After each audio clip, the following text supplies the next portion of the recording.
Welcome, everyone. Tonight we're talking about how travel impacts the local culture. And so we'll just talk about some of those things, like what happens when we travel. So, welcome, April.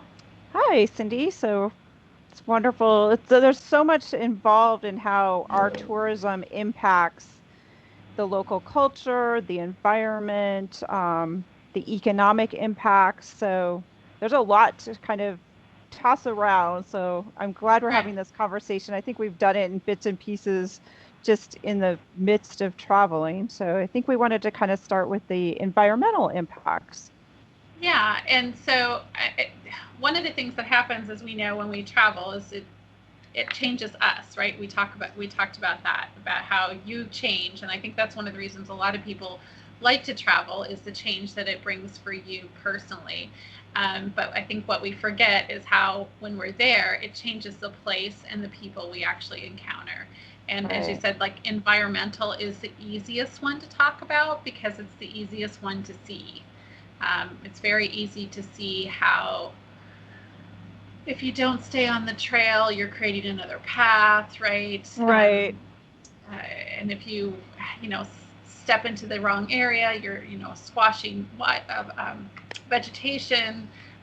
We've recently been talking about the wildlife and how just being present makes the wildlife sort of, recess back into the wilderness a little bit. So Right. just our presence in the Right. environment, right, changes Mhm. that. Um, and I know we both have like some stories of where we've seen that in action, Yeah, if you will. exactly. Well, I think it is. That's like you said, it's something you can very much see in action. Like if you see an area roped off at the beach, sometimes it's easy to look at it and kind of, well, why did they rope that off? Well, there's some very delicate, I know when you were telling me about your travels to Iceland, just how delicate the tundra and the vegetation and how long it can take for some of these areas once they've been stepped on and impacted or for me out at close to the California poppies, you can easily see like that patch is not coming back. And you may not realize it. And that's what's a real visible, though, impact of our being there. Right. It definitely makes an impact. Like you were mentioning Iceland, because it's the same thing with the poppies. Like they rope it off and they tell you, stay here. This is the area they want you to walk, and people still want to get that photo or whatever, so they step into the poppies. And you're not the only one. You step in there, and now you've stepped on it. You've squashed some things. With in Iceland, it was the moss. There's so many like rocks and lava that's out there that's covered in this beautiful green moss. But if you want to get your photo in it, you have to step into it. And when you Yeah, do that, you're killing it. And we had read ahead of time that doing that was it takes 100 years for that moss to grow back and be that kind of lush green vegetation. And I saw several places where people, literally just trampled on it. It was all lush and green, and then there was a spot where it's brown and dead because people walked into it to take their right, photo. Um, and so, like I said, environmental is like the easiest one to visually see how we impact right. it.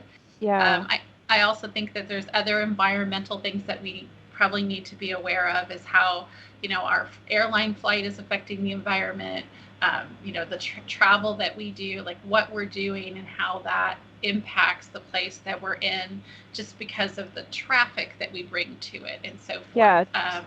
Yeah, the cars, the noise. I know that's one of the reasons like Denali National Park in Alaska has really tried to maintain that you with your personal car can only drive the first 30 miles to a turnaround point, and then beyond that, you have to be on a Park Service bus, or you have to be a hiker or walking. But to try to just maintain, and they'll stop the bus at various points, but they'll tell you like, please just stay right here on the road because they're trying to maintain to allow the animals to really feel like this is their home, this is their environment, and you go off too much, whereas a hiker, their impact is a little less. They're not as noisy. They'll also mention just our noise personally. If you're making a lot of noise, I know we've talked about bird watching And you can, in the morning you wake up oftentimes and the birds are chattering. Well, same with a forest, and you just bail out of the car with your friends or family and you all start Right. gibbering, all that's going to just like disappear, you know? Right. Exactly. I actually think like that you brought up bird watching because I think about like the way that people bird watch as the way that I like to people watch, which is like just sort of like fall back in the background, don't say anything, don't interact, and just watch the way people interact because your presence, the different, you're different from a different place. You obviously stand out. I mean, it happens to me a lot of times in most places I travel, I stand out regardless of how I try to dress and not stand out. Um, so if you're making yourself known, they're obviously changing. It's just like how you change your whole way you behave is different when you have a guest in your home versus when you're alone. Um, so, if you really want to see an environment, whether it's the wilderness or it's a city, you sort of need to kind of recess back into the background a little bit and then just watch. You'll get a better view of what really happens there when you take that attitude of your bird watching, right? You're not Right, right, necessarily needing to interact because every time you interact you sort of change their behavior. Again, just it's not anything that you can stop yourself from doing or even stop them from doing because it's a natural thing, but I think it's something we need to be aware of is how we impact that. And then I know we talked about just making sure that we try to be respectful of those places, from an environmental perspective and also from like a capacity and a traffic area. If we're bringing a tour group in, like being aware that we have a large group of people and maybe we need to be more quiet or maybe grow in with smaller groups of people so that it right. doesn't overcrowd the location. I think there's a lot that we can do as travelers to minimize that impact on the environment. Right. And when in places that we all want to see now, we have to understand too just the volume of numbers. Even say the 1950s when our parents may have been traveling, the quantity of people at some of these even national parks when they were created was far less. So when a national park says, "Oh, well, the only way to see the interior of the park," say like Yosemite and some of the others have proposed it, some are trying to go that route, is to take this bus instead of us groaning and moaning and thinking that, oh, you need to understand, like, you know what, it's that balance. We need to try to lessen the impact on these environments in order for all of us and our future generations to hopefully enjoy it and to keep the wildlife, I mean, there for everyone because Right. just too Right. many people is Yeah, because there's a lot of locations like that you have to get a permit for some of the hiking locations. If you want to hike a trail, sometimes you need to get a permit because they only allow so many people in that trail at a time. And it's for those very reasons. It's right. restrictive and it's difficult. And we need those restrictions in order to keep the experience. I know I was reading recently, they were talking about making some changes at the Louvre in Paris at the museum and maybe minimizing the number of people that can go in there. And I can speak from my personal experience because I went to Paris when I was in high school, so it was in the 80s. And our little group, and we weren't a little group, there was probably 30 of us, but we just walked into the museum and walked right up to the Mona Lisa. I got to go right up and see it. I don't think there was anybody else in the museum really, or at least in that area, other um, Oh, wow. than our little tour group, because we went during the day, not on a weekend. Our teachers and tour guides had already done this trip before, so I remember them talking about we're going to go on this day so that there's less traffic Right. in the museum. But I don't remember it being difficult to maneuver. But in the last couple of years, as you know, I've taken my mom and my daughter to Paris, and we always go there. That's something everybody has on their bucket list to see the Louvre. And it's so many people, shoulder to shoulder people throughout most of the museum. You can't walk. Right. It Yeah. really, from my experience personally, I mean, part of the reason that a museum is a beautiful experience is because it's a peaceful experience, right? There's space Right. between you and all of Right. this art. That's one of the things I like about going to the Getty. It's a big museum, and you walk into these big rooms, and you're a small person in this large room with Right. all these amazing Right. pieces of art, and you don't have that experience that particular location because of the traffic. So like Right. you said, I think it's important that as locations start to make changes for ways to minimize the traffic, to impact what we, what we're bringing to them. I think we need to be respectful of that, and instead of complaining, be, not Yeah. only, you know, behave as they are asking, but maybe even start to behave that way before they demand it. Like, be aware that, we are doing those things. Um, Yeah, and embrace it that I think overall your experience is going to be better, just like you mentioned the Louvre and enjoying a piece of art. I think you're going to get more out of it if you have space to really take it in, some quiet, some to right, interact in your own way with that piece of art or to be in a national park. I mean, I've been in Yosemite. Unfortunately with the internet, Instagram, everybody now knows, oh, well, early spring is the best time when you get, quote, the firefall, the light hitting the waterfall. And I've had a couple friends go, and like they say, you have to get to the valley floor, you have to stake out your spot 12 hours sometimes in advance, and then it's just shoulder to shoulder, your tripod leg. I'm like, I don't even want to, forget it. I yeah, don't want to experience it like that. That's to me is not how to experience a beautiful, moment in nature. That's not a right, moment in nature. And so I'd be all for, in a way that, maybe I do have to wait a year to get a lottery, so to speak, to get right, into the park. And then I think each of us will value that experience great more. It'll impact us more as well because we'll feel right, that, wow, this is my time and chance to really enjoy this instead of just like, up, check that off the list. Okay, next. right. And also it's, yeah, there's so many people just going. We were talking about some of the locations that have been inundated with because of social media has made these places more Right. everyday, and what everybody's doing. So, like, and I know in Greece, there's the last couple of years they've outlawed, for lack of a better word, wearing high heels in certain historic locations because the heels damage the stone work on the ground.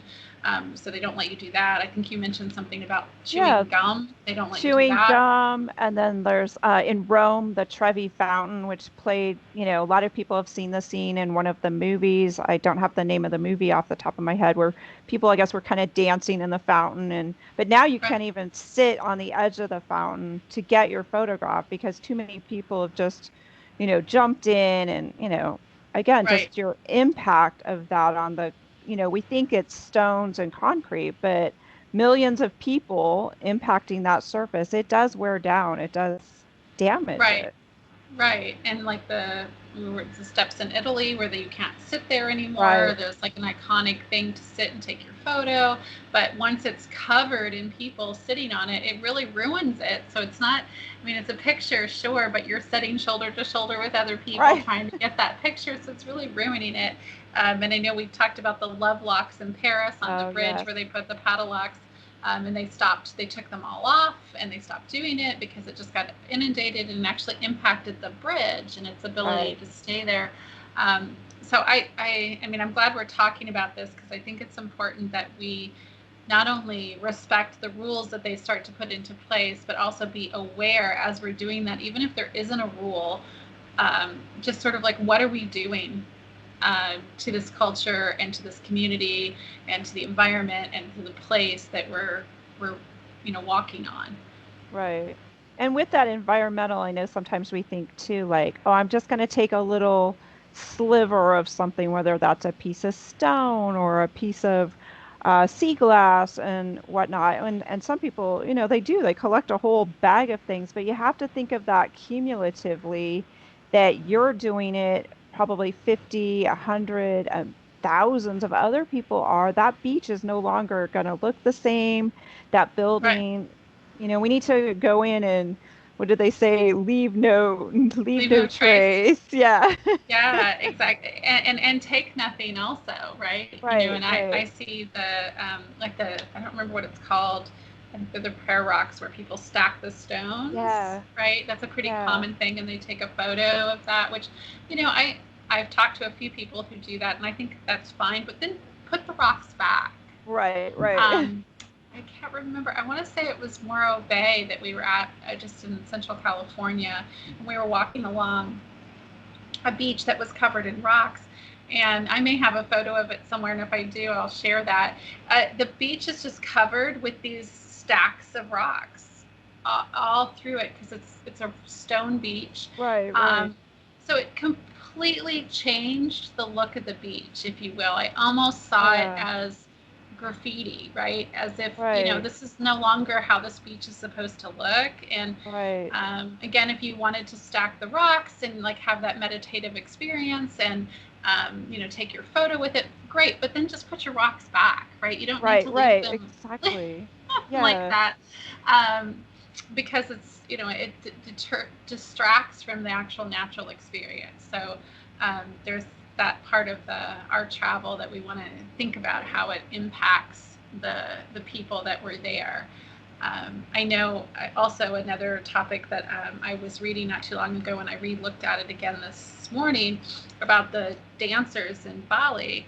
Um, a few months ago, or maybe a year ago, I read this article about how there was some controversy about the religious dances that are shared in Bali, and a lot of people will go to those. I've not been, but I think it's similar to like what happens when you go to a Hawaiian luau, right? It's sort of oh, right, all right. right. It's a dance experience, and you're watching that. But those dances for the folks in that area are religious, and they have some very spiritual connotations to them. And so there was some controversy about which dances they should be sharing for commercial reasons and economic reasons, and which they should Right, just for entertainment purposes, and which dances they want to keep and preserve that are only for their religious experiences and their spiritual moments. And I think there was something like 127 dances that they've reserved just for themselves. And so that's just something to think about. Like, we go and we want to see this, but some of the things we want to see are very private and personal to the right, culture. right, And you may be seeing, something that a performance that they put on, but that performance is not the same as what right. happens in their private religious experiences and their spiritual moments. So, and we can't invade that, right? That's not fair. And To yeah, and actually taking too. We often think like, well, I just want a photo. I'm not physically taking something, but to this culture, I know the Native Americans often too in America, nearby there's they have powwow, they have celebrations that they do invite the public in. They do want to share their beliefs, their teachings, their culture, and like you said, these dances. Many times they'll ask to please, no photographs, be quiet. So I think we need to be aware that yes, to you, you're just taking a photo, but in fact, that's not how it's intended. You need to just put yourself into the experience and try to take a mental photograph, as you will, and immerse yourself in the experience and be thankful that they're allowing to share something that's right, very personal, that has a lot of meaning to them that you may not fully understand, but to just be invited into that moment that, don't please respect that. Don't take the photo. right, yeah, because and that is definitely something that happens when I travel. Sometimes I feel like I'm taking pictures or observing things sort of at such a distance, or things that have been put on display for me, and they don't feel authentic and it doesn't feel real. I mean, obviously there's opportunities in those situations to learn, but at the Right, same time it's not authentic because it's a presentation for you. right, um, so, and when you're talking about like the Native Americans doing their ceremonial experiences and not photographing it, it'd be, to me, it would be like you're having Thanksgiving dinner with your family and somebody comes in and starts walking around taking photos of you. It's like, wait a minute, we're just trying to have a moment, right? Like, this is right, our right. moment. And they're like, no, wait, hold that. It's okay. That's just frustrating, right? You're Yeah, you're yeah. you're distracting, right, from the Right. conversation and so forth. And there's probably a right time, to take those photos, and before or after, or what's appropriate. But in the midst of their um, presentations and ceremonial experiences, it's very helpful, I think, if we can um, step back and just, like you said, observe and stop um, trying to Right. take a photo or ask questions. Just be that bird watcher, right? Just Right. step back Right. and watch, right?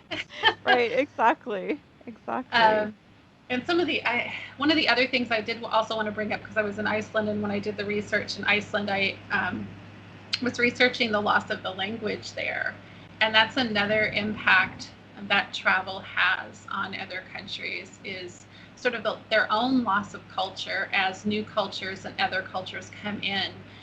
It sort of um, Well, diminishes right. the ability for them to maintain it.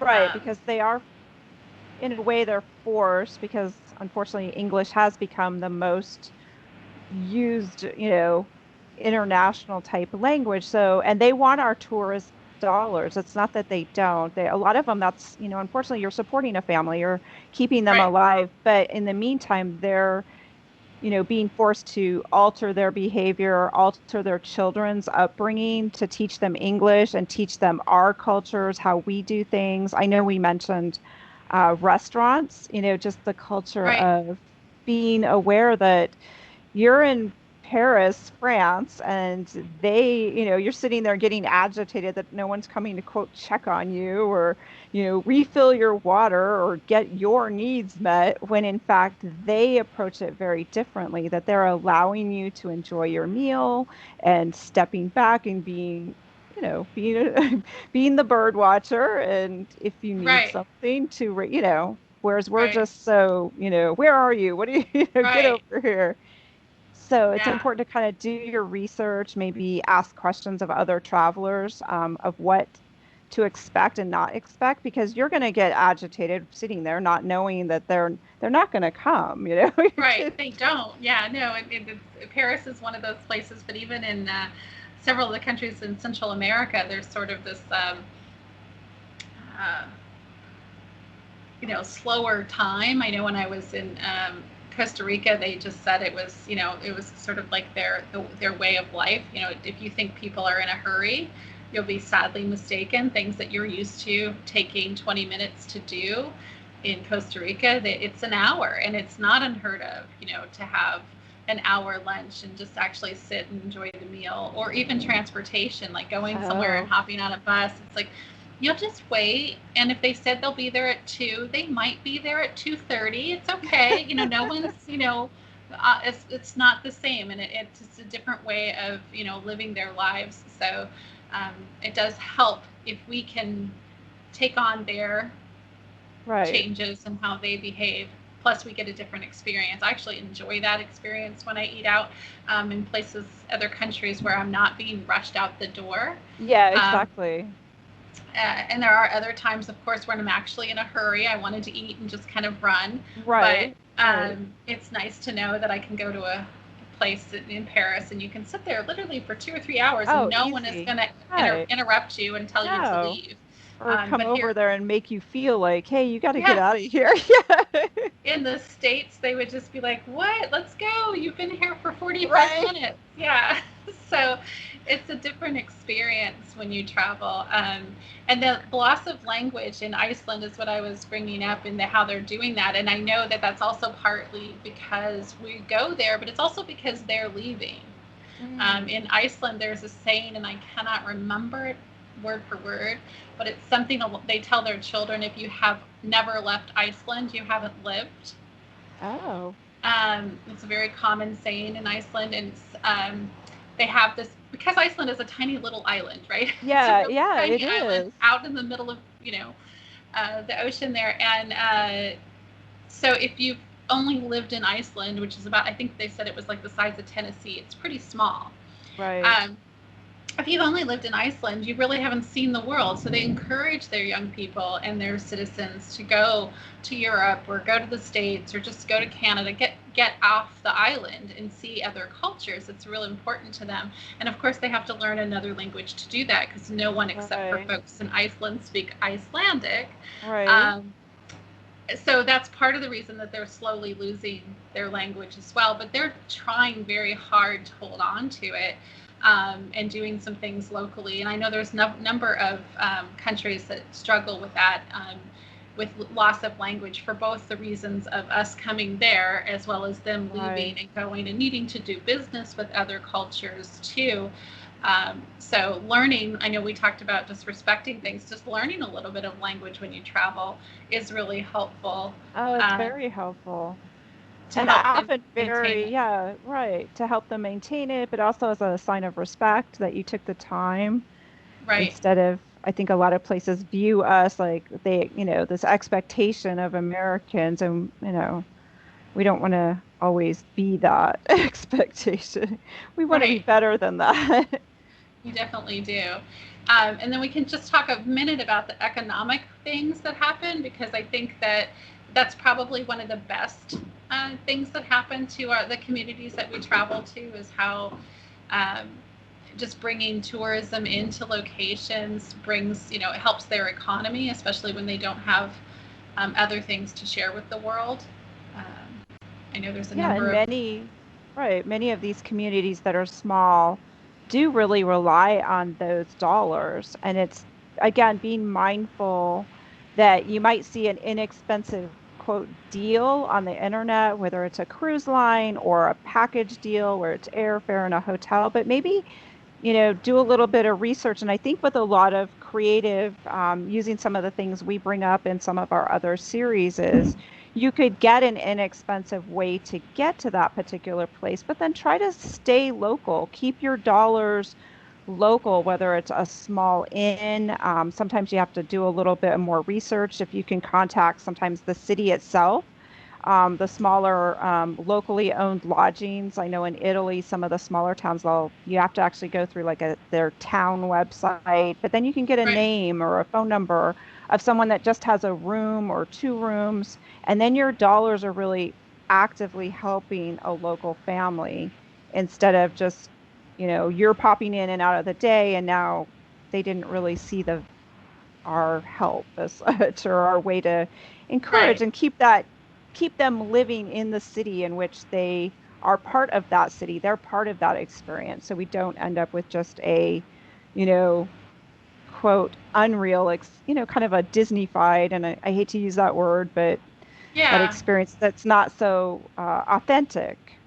Right, right. So I do try to, we talk to a lot of folks where we do try to go to the more mom and pop locations, both from a lodging perspective as well as the restaurants, and stay away from the Yeah, larger chains. Because a lot of times these larger chains are not in that community, right? The money right. is not coming back there; it's going outward. No, So you're better right, off, buying something local, and looking for the local tour guides and so forth when you right. go to a location, so that you are actually putting money into that community that you're visiting. I always try to, um, I know we talk about buying gifts, like, so I buy things from the street people, that are selling, whoever's selling Yeah. the things on the corner, the street craftsmen, they're selling jewelry or they're selling artwork or even food. So those are pretty, it's pretty good bet that that person's a local who's Right. selling Oh, that. exactly. So Yeah. you can feel pretty comfortable that somebody who's standing on the street selling something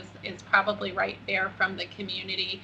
And sometimes it's the best stuff, both from a food perspective as well as Oh, exactly. other items. Um, and avoiding the larger, bigger names if you can. Sometimes those are necessary. I mean, I've certainly eaten and stayed at places with a larger name, um, because it was a safe bet at the time, or there was a really good deal. Um, Right, right. but one, you're going to get a more authentic experience when you go to those local ones, as well as you're going to put that money back into their local economy. And there are so many countries and cities around the world that really rely heavily on the money that comes in through their tourism. But that also changes that environment, and I think we also need to be aware of that too, right? They Right. may be getting additional services and more employment and other things, but that's changing, right? How that Yeah, community exactly. lives. And that may be good and it may not be. So I think it's just being aware that we're not only gaining a change, we're learning and having an experience, and we're coming home as a changed person because of the Right, travel, but right, we've also, just by our presence in a different location, we've changed that place. And I think if you just right, go at it with that attitude, right. And that you are spend some changing. time, as we've said, just, researching your choices and thinking about how you may impact them negatively or positively, because no matter where you go, like you said, I mean, we can try to dress to fit in, we can kind of fit. Ultimately, they usually spot us. They usually spot that we're not from Earth, and so how they perceive us, I mean, is important, I believe, and being welcomed back and supporting what we so love, these experiences, these places, is important. Right, right. And sharing good things, right? The positive things about our culture with them, and making sure it's Right, a good healthy exchange going both ways, right? That we get to take right, something home, right, but that we also bring something to them that's positive and respectful, and so forth. So right. Yeah. I think we've rounded up to just right at the end of the hour here, so our half hour. We'll just open it up for questions, see if anybody has any comments or suggestions we can all learn from.